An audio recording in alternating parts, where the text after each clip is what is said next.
요즘 그 새벽 예배 때 아까 이제 그 생명의 삶에 대해서도 말씀을 드렸지만 새벽 예배 때 우리 요한계시록을 지금 묵상을 하고 있습니다. 요한계시록을 묵상을 하면서 참 많은 은혜가 되는데요. 그 중에서도 끝까지 참고 견디는 자들, 사실 세상이 참 어려워졌어요.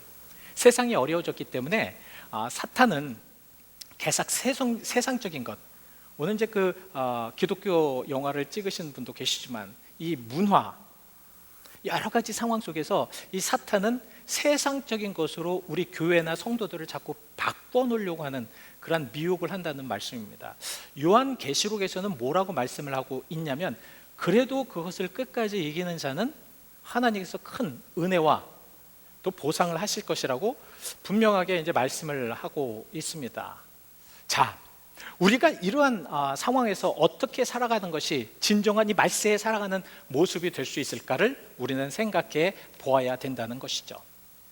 과연 하나님께서 주시는 이 말세 지마를 통하여서 살아가시는 그런 우리 성도들에게 주시는 그런 능력과 그 힘을 통하여서 우리가 어떻게 그러면은 이겨나갈 수 있을까?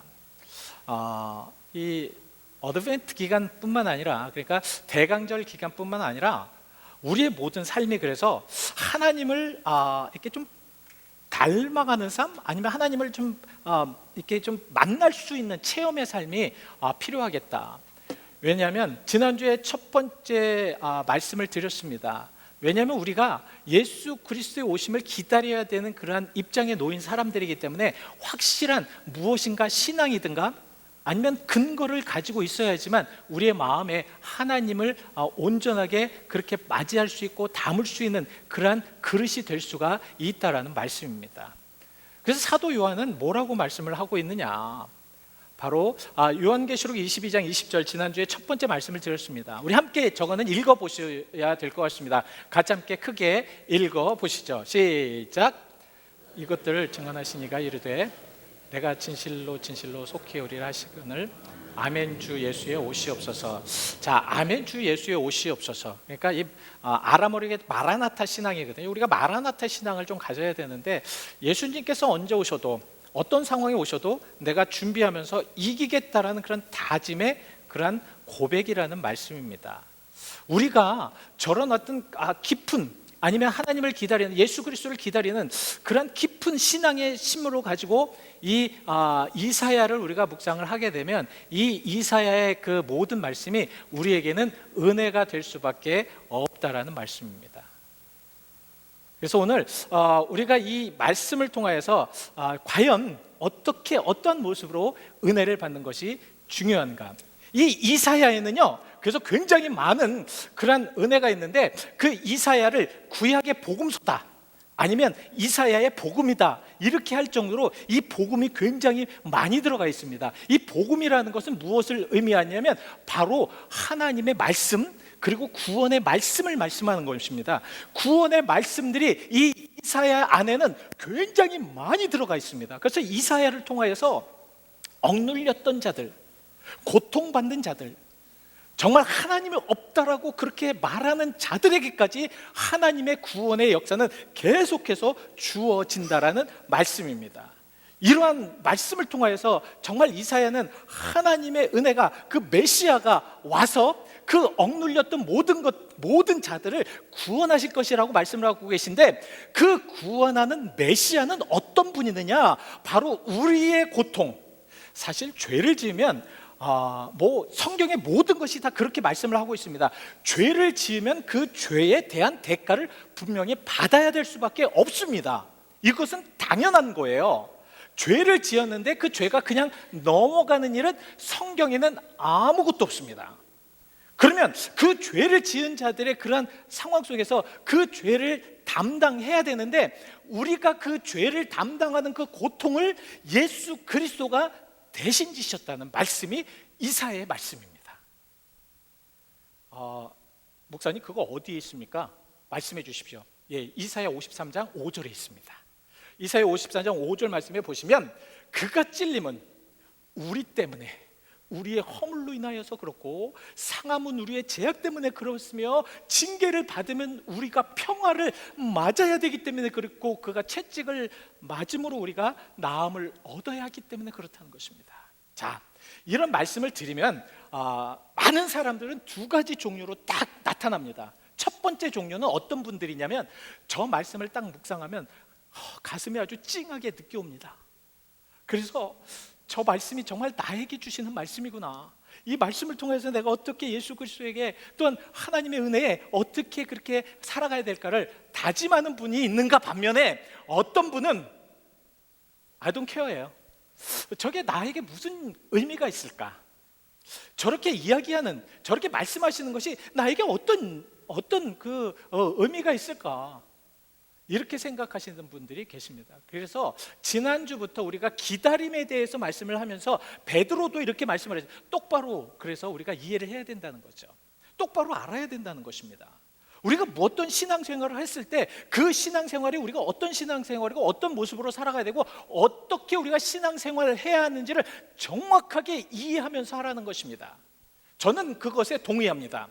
우리는 분명하게 하나님을 믿으면서 우리가 어떠한 하나님을 믿고 있는지, 왜 구세주라고 하는데 어떤 분이 왜 구세주로 이 땅에 오셨는지를 정확하게 알아야지만 신앙생활을 할 수가 있다는 거예요. 그래서 오늘 이사야를 통해서 그분이 어떤 분이신가, 예수님께서 왜 이 땅에 오셔야 됐을까, 왜 우리는 오신 예수 그리스도뿐만 아니라 오실 예수 그리스도를 기다려야 하는 것인가. 성경에는 여러 가지로 그 이유에 대해서 나왔지만, 오늘 이사야는 정확하게 그 이유에 대해서 말씀하고 있습니다. 그 이유는 오늘 본문 2절에 말씀을 하고 있습니다. 그것은 무엇이냐면 바로 은혜의 해와 보복의 날을 선포하기 위함이다. 여러분, 우리가 딱 저것을 읽었을 때는 이해를 못하겠어요. 은혜의 해와 보복의 날을 선포한다. 근데 사실 그 은혜의 해라는 그런 의미가 무엇이냐면, 구약 성경에 나오는 신년이라는 말씀이에요. 신년. 이 신년이 무엇이냐면, 우리가 7일 동안이면 이제 안식일이라고 하잖아요. 그죠? 우리는 지금 이제 주일날 안식일을 이제 지키고 있는데요. 그러니까 주님의 날로 지키고 있는데, 이 주님의 날을 또 구약에서 이제 토요일 날이지만 이제 날짜가는 좀 변경됐지만 안식일, 그리고 또 7년 동안은 우리 안식년이라고 합니다. 그리고 7년이 또 7년이 되면 그것을 우리는 희년이라고 합니다. 그러니까 50년이 되는 해는 우리 시년이라고 그래요. 구약 성경에는 이 시년을 어떻게 설명을 하고 있냐면, 시년에는 회복입니다. 다 돌아가는 거예요. 땅도 그동안 그러니까 7년 동안 이제 쉬고 또 쉬었지만, 또 7년이 돼서 마지막 그 7년에는 정말 이 땅에게 완전한 휴식을 주는 겁니다. 땅도. 그리고 자기가 가지고 있어 누구에게 이제 무엇을 빌렸다든가, 아니면 노예도 있죠. 노예도 그 시년에는 다 자기의 집으로 돌려보내야 되는 것입니다. 회복이 있죠. 자, 은혜의 해라는 것이 무엇이냐? 바로 회복을 말씀하시는 것입니다. 회복. 자, 우리는 죄악 속에 참 너무 고통 속에 있어요. 이사야가 있었던 이 시대는 참 암울했던 시대입니다. 강대국 사이에 껴서 이 이스라엘은 정말 말도 못하는 고통 안에 매일같이 그렇게 시달려야 했습니다. 이러한 시달림이나 이러한 고통 속에 있었을 때 시년을 선포했다는 것, 은혜의 해를 선포했다는 것입니다. 이것은 무엇이냐면, 하나님의 사람들, 하나님을 믿는 온전한 사람들, 하나님을 온전하게 믿음 안에 그렇게 살아가는 사람들에게는 하나님의 은혜의 그런 자리로 옮기신다라는 말씀입니다. 이것이 바로 은혜의 해라는 말씀이에요. 아무리 고통 속에 있다고 하여도, 아무리 그 죄악 속에서 이제는 더 이상 일어날 수 없는 그러한 고통 속에 있다고 하여도, 하나님께서는 은혜의 해를 선포하시기 위해서 오셨고, 그들을 통하여서 그 죄악된 세상, 완전히 이제는 절망 속에 빠져야 될, 완전히 멸망 속에 영원한 고통 속에 빠져야 될 수밖에 없는 그 운명을 끄집어내셔서 구원의 길로 인도하셨다는 것이 바로 은혜의 해라는 말씀입니다. 그래서 예수 그리스도의 오심을 기다리고 또 예수 그리스도의 다시 오실 그 예수 그리스도를 기다려야 되는 이유가 바로 여기에 있습니다. 예수님께서 오신 그 이유에 대해서 정확하게 이 이사야의 말씀을 받으면서 그 이유, 정확한 이유에 대해서, 그래서 마태복음 1장 21절에는 이렇게 말씀을 하고 있습니다. 아들을 낳으리니 그 이름을 예수하라. 그가 자기 백성을 저희의 죄에서 구원하실 것이다. 이 구원하실 것이다라는 그런 말씀이 바로 은혜의 해가 선포될 것이라는 말씀입니다. 그래서 지금도 예수 그리스도를 믿는 자들에게는 구원의 역사가 일어날 수밖에 없다라는 말씀이죠. 우리는 이런 말씀을 통해서 은혜가 되어야 될 줄 믿습니다. 오늘 여러분들은 이 말씀을 통해서, 주어진 이 말씀을 통해서 은혜의 해로 예수 그리스도의 오심을 우리가 즐거워하면서 그 소식을 기다려야 되는 그 이유가 바로 그 은혜의 해, 그리고 보복의 날이라는 것은 무엇이냐면, 세상에서 살 때 정말 예수 믿지 않는 사람들이 잘 되는 것 같아요. 그죠? 참 멋진 것 같아.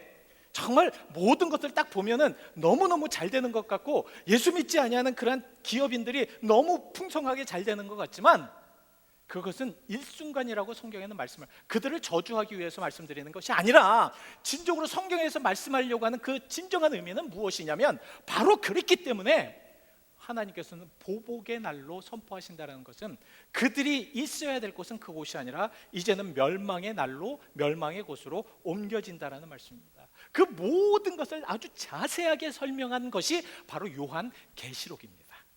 그래서 요한계시록 우리가 묵상을 하다 보면, 이런 상황 속에서, 그래서 제가 요새 이제 그 이번 주 화요일 날이면 요한계시록이 다 끝나거든요. 근데 요한계시록을 끝나기 전에 제 마음에 이런 마음이 있어요. 참 우리 성도님들에게 정말 잘 믿어야 되는 그 이유를 꼭 말씀드리고 싶다.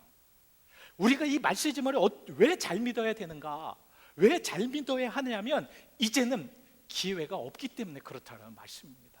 세상이 너무도 강팍해져 있어서 한 번 세상으로 빠지면 나오기가 힘들다는 거예요. 그래서 우리가 이제는 잘 믿게 해야 되겠다. 어떻게 해서든지, 어떤 상황 속에든지 고집을 부려서라도, 제가 고집을 부려서라도 우리 성도들 잘 믿게 하는 것이 하나님께서 주시는 사명이라고 이렇게 제가 말씀으로 받았습니다. 여러분, 그래서 이러한 삶 속에서 우리가 잘 믿어야 되는데, 자, 오늘 성경에는 우리가 또 한 가지 좀 유심해서 봐야 될 말씀이 있습니다. 그 말씀이 무엇이냐면, 우리가 진정으로 유심해서 봐야 될 것은 오늘 1절 말씀입니다. 1절 말씀에 뭐라고 말씀을 하고 계십니까? 자, 여기에서 이제 이렇게 말씀하고 있습니다. 주 여호와의 영이 내게 내리셨다. 이 내게라는 것이 바로 메시아를 얘기하는 거거든요. 그러니까 이미 이사야 시대에 예수 그리스도를 통한 그러한 구원의 역사가, 그런 구원의 계획이 벌써 이루어지고 있었다는 것입니다. 그래서 성경에 보면요, 여러분들 이제 요새 그 요한복음을 저희가 우리 자매님들하고 이제 연구를 하는데요, 참 재밌어요. 단어 하나가 성경 전체를 다 이어가더라고요. 무슨 말씀이냐면요, 예수 그리스도의 그런 그 주체가, 그 태초 전에 계셨던 하나님과 계셨던 예수 그리스도가 계속해서 이어져서 지금도 이어져 내려오는 그러한 문법으로는 과거 미완료형으로 되어 있더라고요. 그러니까 계속해서 그때서부터 계속되고 있다라는 것을 설명하고 있습니다. 구원도 무엇이냐면, 계속돼서 그 이사야 시대뿐만 아니라 그 전부터 하나님께서는 하나님의 백성을 구원하시겠다는 그런 계획이 그때 계속해서 지금도 이어져 내려오고 있다라는 것이죠. 그래서 지금을 사는 우리에게도 하나님의 말씀 안에 구원을 받은 확신을 가질 수가 있다라는 말씀입니다. 그것을 누가 깨우쳐 주느냐? 바로 저기에 하나님의 영, 성령의 역사가 우리들과 함께 할 때 우리는 그런 확신을 가지고 있을 수가 있다는 거죠. 자, 오늘 여러분들에게 성령의 은혜가 충만하시기를 축원드립니다. 왜냐하면 그 영이, 성령의 은혜가 있어야지만 우리가 깨달을 수가 있어요. 자, 저기서부터 하나님께서, 성령은 예수 그리스도의 메시아의 사역, 인류를 구원하시기 위한 메시아의 사역이 계속해서 지금 이어져 내려왔다라는 말씀입니다. 그래서 지금도 성령님께서는 우리를 통하여서 우리에게 임하셔서 예수 그리스도를 알게 하신다는 거죠. 이것은 믿지 아니하는 자들에게는 허황된 이야기가 될 수가 있어요. 알지 못하는 자들에게, 체험이 없는 자들에게는 어떻게 그럴 수가 있을까라고 생각할 수가 있어요. 특별히 정말 문화가 굉장히 깊숙하고 그리고 물질 문명이 발달된 이 세대를 사는 이들에게는 이러한 말씀이 굉장히 이해가 되지 아니하는 말씀이 될 수가 있습니다. 근데 이것을 깨닫고 느끼고 알고 체험한 이들에게는 이해가 된다는 것이에요. 성령이 우리들에게 임하여 주시고 성령의 역사가 됐을 때에 하나님은 우리를 깨닫게 하신다는 거죠. 예수 그리스도를 알 수 있게 하신다는 것입니다. 이 말씀이 어떻게 이렇게 될 수 있을까? 어떤 이런 상황 속에 될 수 있을까? 왜냐하면 이 성령의 동행함과 성령의 동행 사역은 바로 예수 그리스도의 탄생부터 같이 하신 거 아십니까? 저기 성령의 하나님의 영이 내게 임하여서 내게 기름을 바르셨다는 그런 말씀은 바로 예수 그리스도의 사역과 성령의 사역이 같이 연합하여서 이루어졌다라는 말씀입니다. 근데 그것이 어디에 나왔느냐? 바로 마태복음 1장 18절에 이렇게 말씀을 하고 있습니다. 성령으로 잉태되어, 이 성령의 능력으로, 성령의 은혜로 하나님께서는 그렇게 하셨다라는 말씀입니다. 이것을 조금 더 이제 신학적으로 깊숙하게 들어가기 위하여서는 굉장히 좀 어려운 그런 난제점이 있는데요. 사실 천지를 창조하시고 만물을 창조하시고 인간의 모든 생사 화복을 주관하시고 그리고 정말 모든 그런 인간의 모든 것들을 역사하심으로 또한 함께 하심으로 인도하실 수 있는 하나님의 능력이라면 가능하다는 거죠. 우리는 이렇게 생각을 합니다. 이제 지난주에 제가 말씀을 드렸죠. 느헤미야에서 보면 느헤미야 6장 9절 말씀에 천지를 창조하시고 이를 성신을 다 창조하신 그 시간을 주관하시는 하나님께서 지금 지구에 하나님께서 창조하신 모든 것을 보존하고 계신다. 제가 이 말씀을 묵상을 하면서 그렇기 때문에 우리가 지금 이 살고 있는 이곳에 이 지구에 자전과 공전도 하나님의 보존으로 인해서 그렇게 이루어지고 있다는 것을 저는 확실히 믿습니다. 그렇지 않으면 아무리 과학적으로 생각하고 무엇으로 생각을 한다고 할지라도 이 지구가 어떻게 하루 24시간 자전을 하면서 1년 동안 공전을 그대로 지금 몇천 년이 지났는데도 그렇게 될 수 있을까? 하나님의 보존 때문에 그랬다라는 말씀입니다.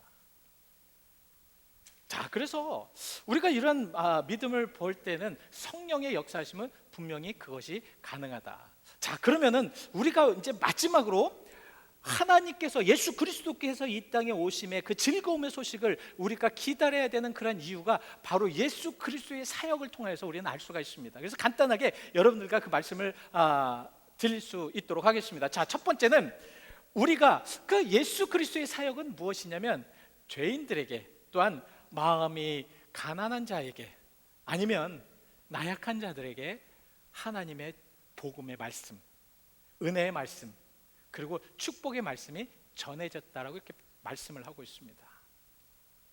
자, 오늘 그래서 본문 1절 말씀을 보시면 자, 어떻게 말씀을 하고 있습니다.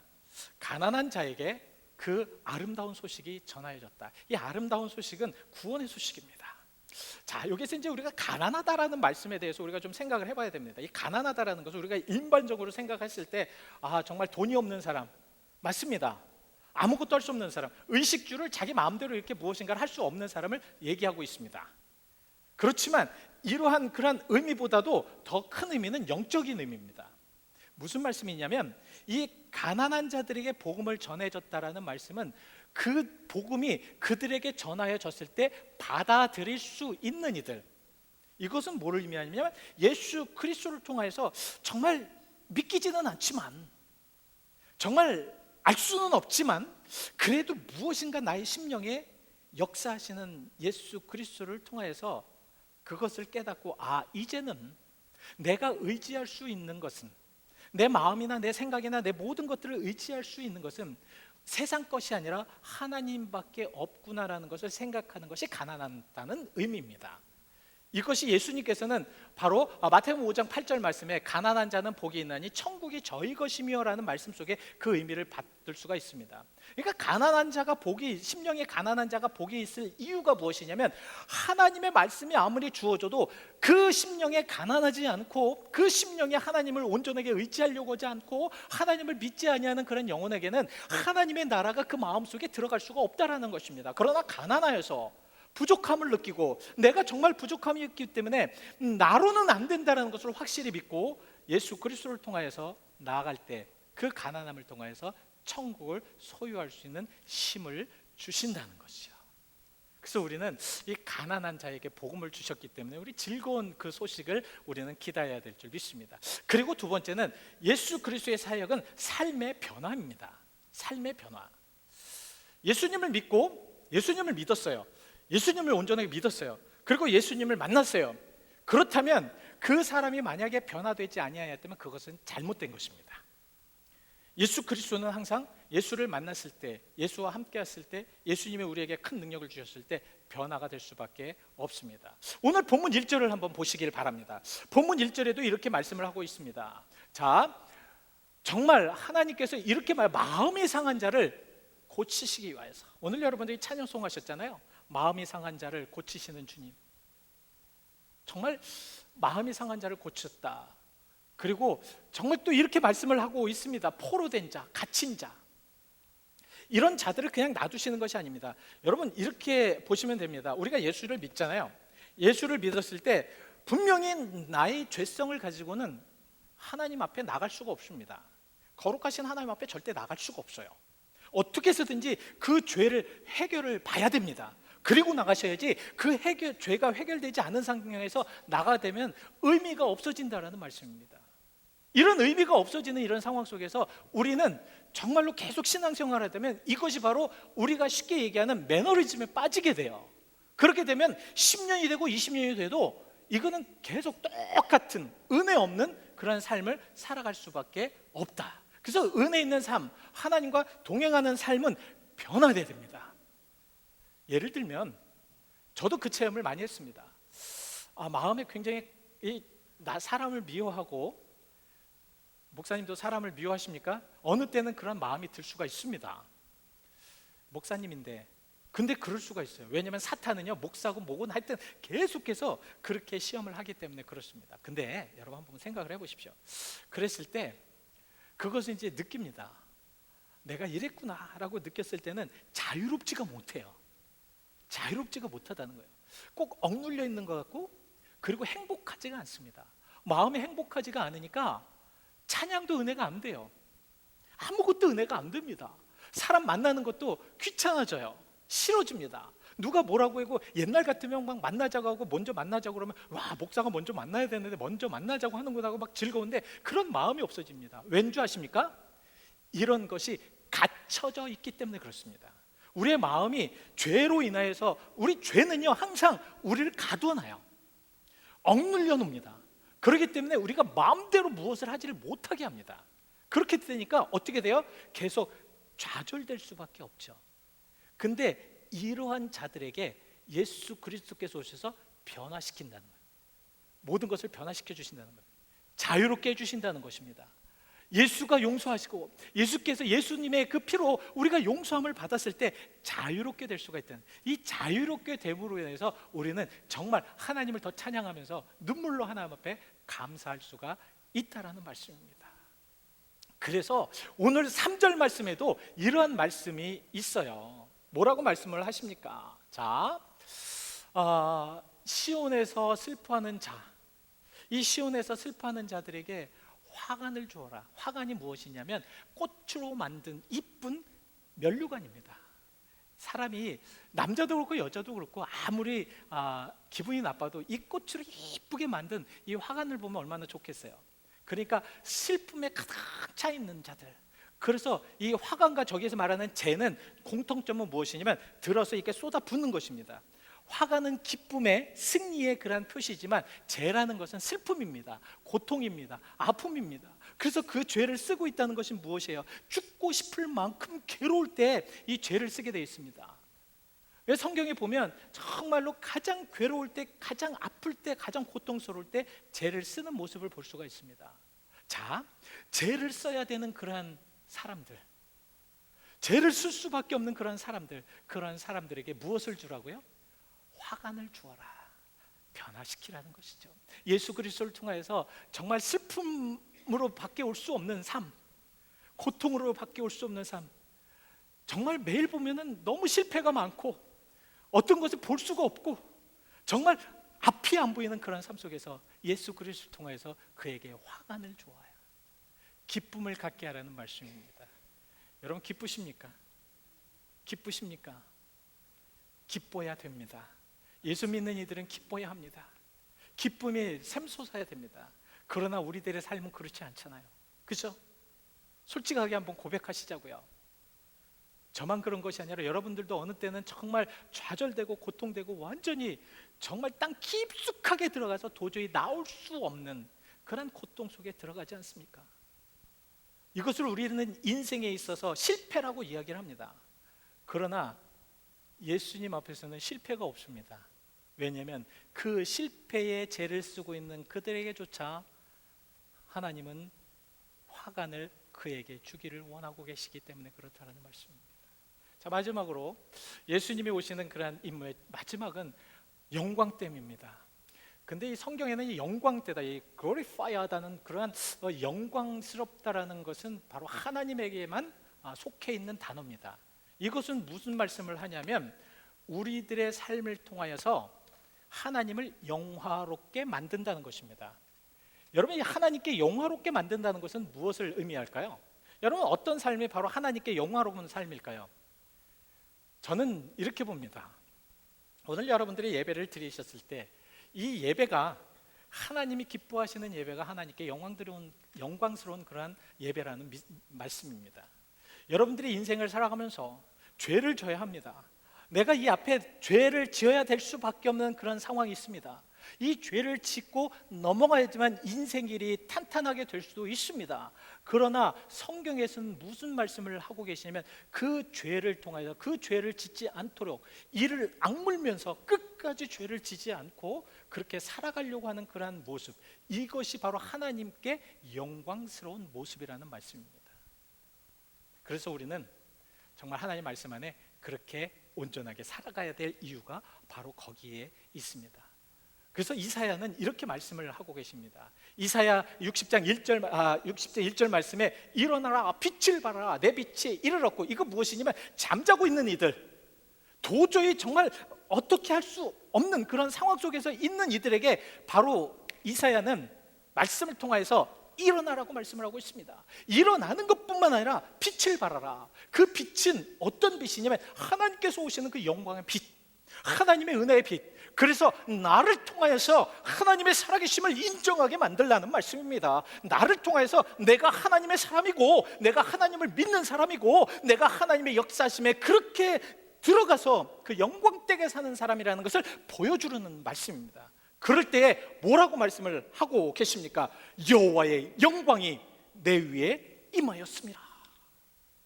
이 말씀은 무엇이냐면 여러분, 사람들을 딱 보았을 때 하나님의 사람, 하나님의 영광된 사람들은 그 모든 그 사람의 삶을 보면서 저 사람의 모습 속에 하나님의 영광이 체험되는 것입니다.